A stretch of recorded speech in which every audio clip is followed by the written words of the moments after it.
Hi, this is Frank with a Frank Opinion. Today I wanted to present my fourth in a series of videos that I've been doing on the 2018 midterm elections called We've Got to Get It Right. In the first video, and I hope you go back and if you haven't seen them, look at the first three, I said in the way that I look at a candidate, my selection process begins with what are the qualities that I see that candidate possessing.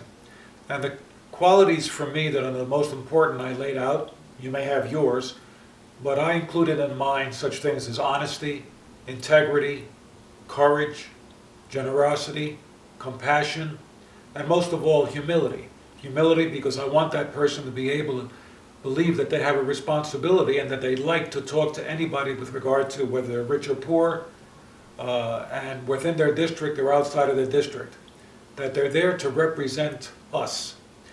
In the second video, I said, well, after you do that, if they seem to be a, fairly qualified person, and a generous person, and a person that meets your qualifications in terms of qualities, take a look at the issues that are important to you. And for me, I laid out a bunch of issues, the first being Medicare for all, climate change, gun control, immigration reform in DACA, and several others. And then I advised everybody to kind of have a litmus test for whether the candidate is as progressive in your mind as they need to be. So for me, a litmus test in terms of gun control is the banning of AR-15s and weapons that are semi-automatic and automatic. And interestingly enough, my own congressman, though he has not co-sponsored my litmus test with regard to Medicare for all, universal health care, he's not a co-sponsor of HR 676, happens to be a co-sponsor of a piece of legislation that has 126 co-sponsors that includes a banning of assault weapons. Not bad, so he's 50% there. In the third video, I said that we had to have what Bernie referred to as a political revolution. And in the beginning, when that word was used, revolution, I said, gee, that may tune off a lot of people, especially those that are a little bit older. Revolution seems to be a young word, connotes a little bit of violence, overthrow this, overthrow that. But I have come to the conclusion that yes, he's absolutely right, has been all along, and that we need a political revolution. And that has one particular aim for 2018, and that is to make the results as follows: that the Republican Party receives such a crushing blow that it is one that it cannot easily recover from, if at all. The Republican Party right now, and I'm not talking about Republicans as ordinary citizens that have been Republicans for years and what have you, I'm talking about a Republican Party that is rotten to the core, and that, in my opinion, frank opinion, cannot be repaired. Any new person going into the party as it is now will be overcome by the zealots, by the rot that is at the core of the Republican Party. So I said both the House and the Senate have to be overwhelmingly Democratic, and hopefully within that Democratic base, within the House and the Senate, that at least half are progressive Democrats. The moderate Republicans may go into the traditional Democratic Party, and then progressives may eventually down the line establish their own party, and we would have a third party, and a tripartite system as opposed to only a two-party system, which I think would be tremendously healthy.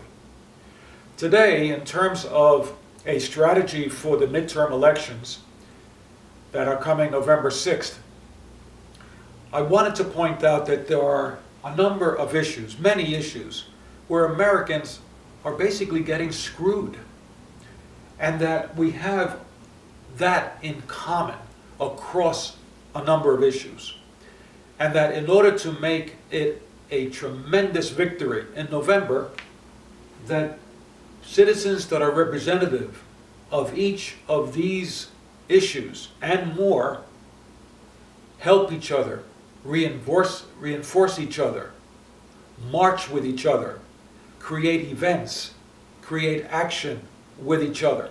So let me see how that would work out.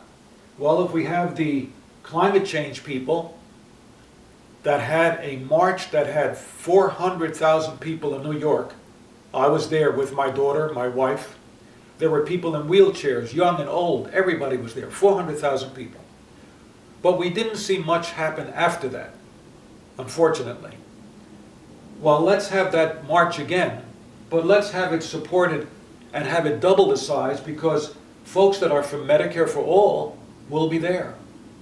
Those that are for gun control, especially the young students that are leading the way for us, and their parents, and the neighbors, and extended families that have lost loved ones in mass shootings, they should be there.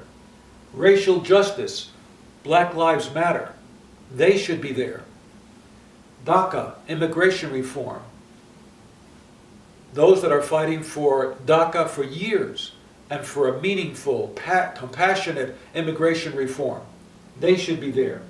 And the folks that have been fighting for a minimum wage increase that makes sense, and other worker rights, the ability to organize, the saving and the expansion of unions, etc. So all of these, pardon this, I'm not as good as Robert Reich in terms of making these things up. This is a family here, and this happens to be a pet. It's a pet. So what I'm suggesting here is that all of us help each other in coming to a massive turnout in November for a dissolution of the Republican Party, essentially, and a capturing of the House and the Senate by Democrats.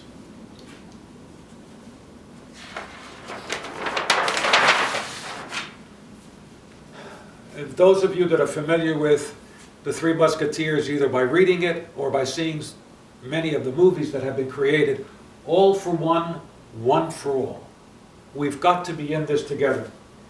And I kind of wanted to read to you how the French look at universal health care.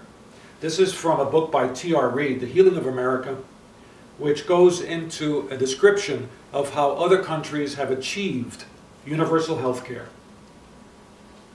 Whereas the next wave of reform might bring, it seems certain, that the French will continue to emphasize equal access to medical care, the basic rule that anybody, regardless of race, income, or occupation, can go to any doctor and get the same treatment as anybody else.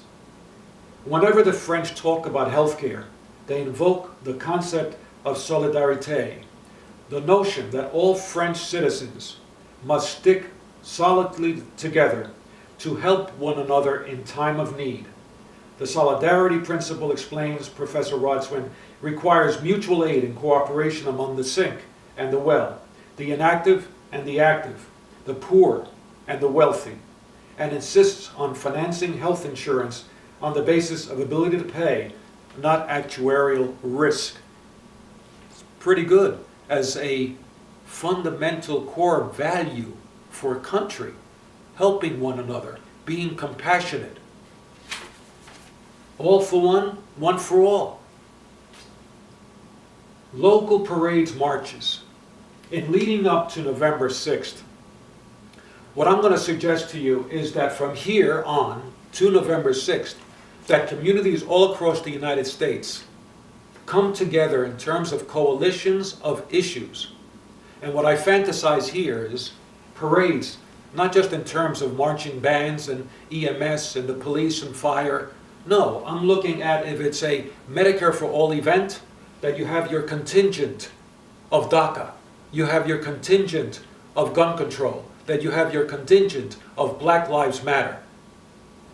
Helping each other. When it's immigration and DACA turn to have an event, Medicare for all people will join in. Climate change will have their banner in support of the DACA kids, etc. Organize and practice this principle from now to November 6th. Little ones organized on a community level, maybe state level, leading to a massive one before November 6th. Get those women marches involved too, because women's issues are extensive. The disabled, another group. College kids that are up to the here in debt, another group. Puerto Ricans that are continuing to see their island devastated because of lack of attention and leadership. They should be there. Everybody helping each other. And on November 6th, we have a new day. Thanks so much for listening.